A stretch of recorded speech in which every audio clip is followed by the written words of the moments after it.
Olá, seja bem-vindo a mais uma entrevista aqui do Tempo e Dinheiro. Hoje vamos falar e fazer um balanço do que acontece no setor de suínos aqui no Brasil, principalmente no estado de Santa Catarina. É até Concórdia que nós vamos agora conversar com o presidente da Associação dos Criadores de Suínos de Santa Catarina, o Losivânio Luiz Lorenzi, que já está conosco, a quem agradeço a participação. Prazer em tê-lo mais uma vez conosco aqui, presidente. Nós é que agradecemos sempre o contato para poder levar essas informações tão importantes ao nosso público em geral. Bom, começo pelo balanço, né, do mercado, como é que está se comportando o mercado, os preços e, é lógico, a remuneração do produtor, principalmente em Santa Catarina. Como é que está nesse momento, Rosivânio? Nós estamos num momento bem positivo da atividade. A gente tem hoje um custo de produção mais estável e o preço do suíno tem aumentado nas últimas semanas também, fazendo com que a margem de lucro para o produtor ela seja satisfatória pelo custo, pelo trabalho que nós temos dentro da propriedade rural. Então, hoje o mercado ele está muito promissor para nós suinocultores. Bom, de alguma forma, passado o outono, por dizer assim, já tem inverno, o consumo de carne suína tende a aumentar no mercado interno. Isso já foi preparado, praticamente esses animais já estão, né, indo para o frigorífico, por dizer assim ou não. Sem dúvida, a gente sabe que realmente no inverno aumenta muito o consumo de carne, as tradicionais feijoadas que tem, mas no geral hoje pelos cortes que tem a carne suína, tanto os mesmos como tem a carne bovina, essa diversidade de cortes faz com que a população também se agrade pelo consumo da carne, pelo sabor que ela tem e também pelo preço mais competitivo que a gente vê. E esse mercado tem crescido muito o consumo e a gente acredita que vamos ter realmente esse ano um aumento significativo no consumo da carne suína no mercado interno, além, é claro, das exportações que estão batendo recorde a cada mês. Bom, é a questão das exportações que eu queria abordar contigo, né? O produtor ele está se preparando, já vem se preparando há muito tempo para atender todo esse mercado global, por dizer assim. As exportações, os embarques estão batendo recordes e esse ano não deve ser diferente. O produtor está confiante, ele vai investir cada vez mais na atividade, na produção aí no estado de Santa Catarina, que é uma referência para carne suína no mundo todo. As empresas e cooperativas estão sempre incentivando os produtores a crescer, mas nesse momento a gente vê que o que aumentou um pouco foi das granjas que estavam aí com uma diminuição pela crise que aconteceu e depois então vieram repondo agora, a partir do ano passado para cá, pela melhora que deu no mercado. Agora, novos investimentos, está difícil, Braga, porque o juro é muito alto, né? Então, se você olha o juro que está aí 14,25, mais aquilo que sempre tem que ficar lá para o banco e os seguros que tem que fazer, então é um juro de 18, 20% ao ano. Então, o produtor, ele não tem a coragem hoje de fazer isso, porque nós temos, além do juro alto, nós temos uma deficiência de mão de obra no campo, é a mão de obra mais cara que tem, e também a sucessão familiar, que quando a gente olha uma média de idade pela IPAGRE que nós temos em Santa Catarina, que fez o levantamento, dá 54 anos. Então, você vai financiar para 10, 12 anos, então você vai ver que lá na frente como é que vai estar o mercado. Então, por essas situações todas, a gente vê que a produção em Santa Catarina ela está estagnada no crescimento. O que todo mundo está fazendo é melhorar a produtividade, cuidar cada vez melhor da produção, para que ele consiga desmamar um leitãozinho a mais por ano por fêmea, que daí ali sim aumenta a receita dele e também o suíno que vai para o frigorífico, e não só isso, o peso de abate também tem crescido, fazendo com que também tenha mais carne com o mesmo animal lá na planta frigorífica. Bom, duas questões que eu quero abordar contigo. Uma delas é essa alta da taxa de juros, né, o acesso ao crédito, né, a inviabilidade, né, até o risco que o produtor tem, e outra questão da mão de obra. Agora, como você mesmo disse, Rosvânio, o produtor que puder, aquele que tiver condições, é preferível passar longe dos bancos, né? É exatamente nesse sentido. Mas como é que ele vai operacionalizar? Vai fazer uma operação de barter, troca de insumos? Como é que ele pode fazer enfrentar essa situação de juros altos, caso precise, não raramente, do acesso ao crédito junto aos bancos? O que ele pode fazer? O produtor ele tem tido essa consciência que ele não pode também dar um passo maior que a perna, como é que a gente fala, né? porque ele ali na frente ele não sabe o que vai ser do mercado. Então, hoje, a gente vê que o produtor, para ir buscar recursos em banco, só em último caso mesmo. O que ele tem feito é controlar cada vez mais dentro da propriedade os gastos que tem, e à medida que a atividade vai remunerando, ele pega esses recursos e vai melhorando dentro da propriedade rural, mas indo buscar crédito mesmo hoje, até porque os bancos também não, nesse momento eles não têm tanta oferta de crédito assim, e a gente vê que o produtor ele não está acreditando muito que a economia vai melhorar ali na frente para ele estar buscando e está se endividando aí. Então ele faz mesmo com os recursos próprios ou até a própria quando é cooperativa ou indústria que elas conseguem barganhar um juro menor, daí ele se financia através deles também com a garantia da venda dos animais para este, seja indústria ou cooperativa. Bom, e de alguma forma a mão de obra, a gente sabe que no Estado é um dos que mais sente pela falta de mão de obra qualificada, até mesmo mão de obra para poder fazer o trato das granjas, muita gente que vem de fora, muitos imigrantes, o Estado tem essa referência também. Agora, muita gente que não quer sequer trabalhar, né? Porque já tem, entre aspas, um ganho garantido, né? Isso tem sido um impedimento muito grande. Agora, para onde vai caminhar essa questão toda da necessidade de mão de obra nas granjas? Você chegou a citar em uma última conversa que nós tivemos uma possível robotização das granjas. Isso está longe de acontecer ou não, Rosivane?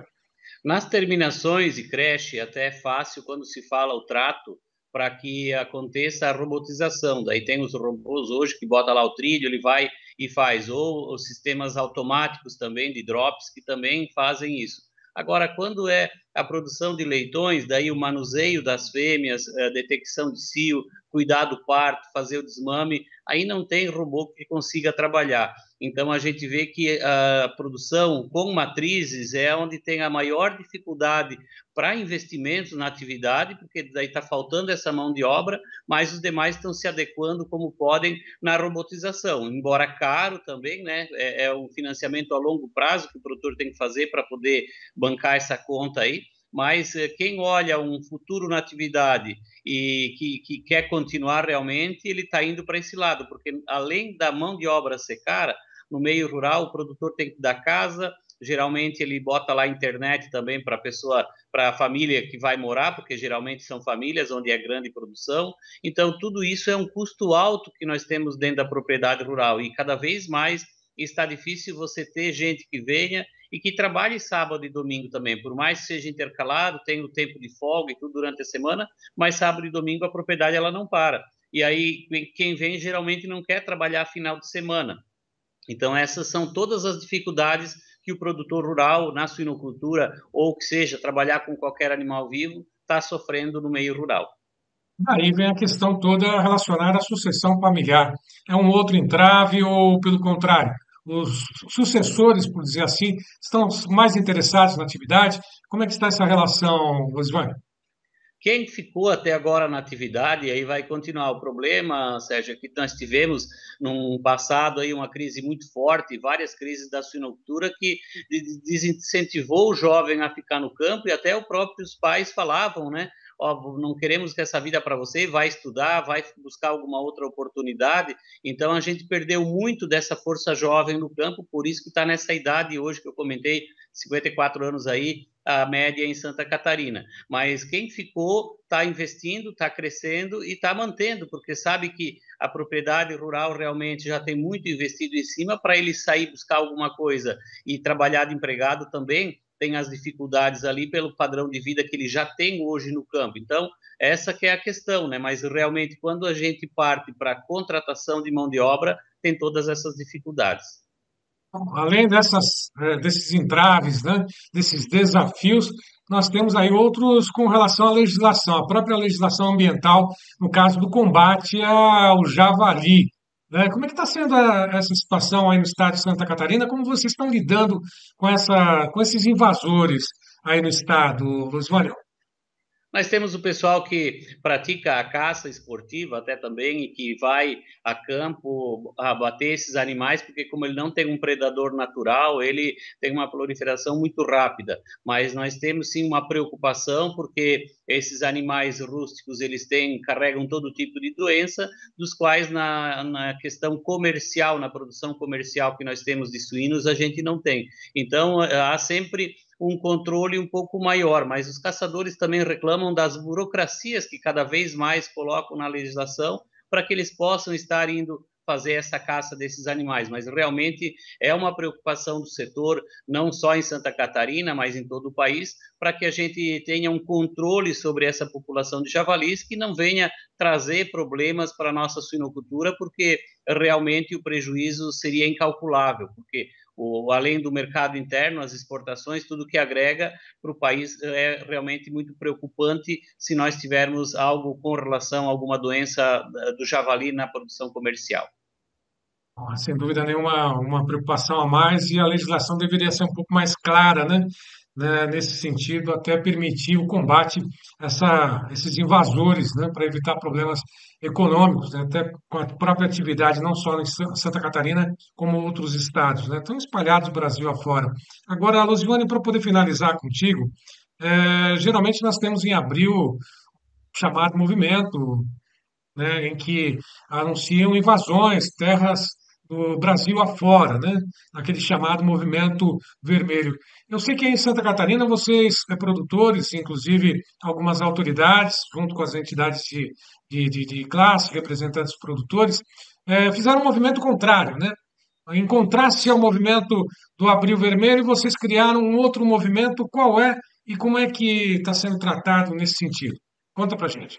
Santa Catarina sempre foi muito ativa nesse negócio quando invasão de terras para tirar os invasores, porque é injusto tudo que se trabalha para ter uma propriedade rural, pagando os impostos todos, e a gente, de uma hora para outra, fica à mercê de quem vem, monta uma barraca em cima e temos que ir lá negociar com as pessoas que invadiram sobre uma propriedade que é nossa. Então, foi criado, através da Assembleia Legislativa do Estado, o Abril Amarelo, que é contra a invasão. Nós começamos esse movimento na semana passada, teve o lançamento em Zortea, estavam lá várias entidades, deputados estaduais, federais, o governador do estado, justamente para garantir que os nossos produtores não sofrerão essas invasões. Por acaso, se alguém vier invadir, em 24 horas, a polícia ela tira o invasor de cima dessa propriedade, fazendo com que o produtor ele tenha garantia, tenha tranquilidade de que ele vai dormir e no outro dia ele não vai amanhecer com alguém invadindo a propriedade dele. Então, o governo do estado está trabalhando muito forte nisso e esse movimento eu acredito que vai crescer Brasil afora. Nós não somos contra MST ou qualquer outro movimento, mas nós também temos que fazer a nossa parte sobre aquilo que nos é de direito. Então, esse Abril Amarelo já vem realmente para mostrar essa questão toda de quanto vale a nossa terra, do quanto nós estamos dispostos a manter ela sobre o nosso domínio e quem quer terra que vai trabalhar para comprar, como todo produtor fez também. Então, esse movimento realmente, eu acredito que vai crescer a nível de país para que a gente possa ter essa garantia de continuar produzindo, que estamos lá para produzir alimentos, não são terras que não estão produzindo, elas estão lá fazendo papel social, alimentando não só o Brasil, mas o mundo, e nós precisamos ter essa garantia, então esse movimento veio para isso. Bom, em contraponto, o Abril Vermelho, nós temos aí o Abril Amarelo. Por um lado é o MST, Movimento dos Trabalhadores Sem Terra, e por outro lado, vocês em Santa Catarina têm o Movimento dos Produtores com Terra. É isso mesmo que eu entendi, Luzvan? É isso mesmo, mostrando realmente que os produtores estão aí para defender o patrimônio que é deles, continuar produzindo alimentos com sua família, ter essa tranquilidade de ter um futuro promissor dentro da propriedade rural, e é isso que nós queremos, e nós não estamos aí para brigar com ninguém, a gente quer apaziguar realmente esse país, e para isso é preciso ter comida na mesa de todo brasileiro, porque a hora que falta comida, se nós começarmos a fecharmos as nossas propriedades, pararmos a produção, como é que vai ficar esse país? Nós se tornamos, no ano passado, meados do ano passado para cá, o maior exportador de alimentos do mundo. Então, além de nós garantirmos a questão da comida no prato do nosso povo brasileiro, também em milhares de famílias mundo afora. Então, esse movimento justamente vem isso, para dar garantia para que a gente continue produzindo alimento, que é o bem maior que nós precisamos para a nossa sobrevivência. Luizivânio Luiz Lorenzi, presidente da Associação Catarinense de Criadores Suínos, conosco nessa tarde. Quero agradecer mais uma vez sua disponibilidade de falar conosco. Um grande abraço para você, para todos os produtores aí de Santa Catarina. Até uma próxima. Algum recado final para o produtor que nos acompanha? Sem dúvida, é sempre olhar a sanidade do nosso rebanho. A gente está batendo recorde de exportação, o mercado interno também com uma qualidade e excelência de carne suína catarinense, e que os nossos produtores possam estar olhando cada vez mais para a gente minimizar cada vez mais os riscos sanitários que podem ter dentro de uma propriedade rural. Então, esse é o recado que a gente dá para que a gente continue nessa pujança, não só da exportação, mas garantindo também essa qualidade da carne suína para o nosso povo brasileiro. Mais uma vez, meu muito obrigado. Até a próxima. Até lá, muito obrigado. Obrigado. Bom, e a todos que estiveram conosco, mais uma vez eu lembro e sempre que todas as nossas entrevistas estão disponíveis nas mídias sociais do Tempo e Dinheiro. Vá lá, curta, comente, compartilhe e faça também parte do clube de assinantes do Tempo e Dinheiro. Durante 7 dias você pode fazer uma chamada degustação de graça. Depois você faz parte desse clube de assinantes, né, de produtores mais bem informados desse nosso Brasil. A todos que estiveram conosco, mais uma vez, meu muito obrigado.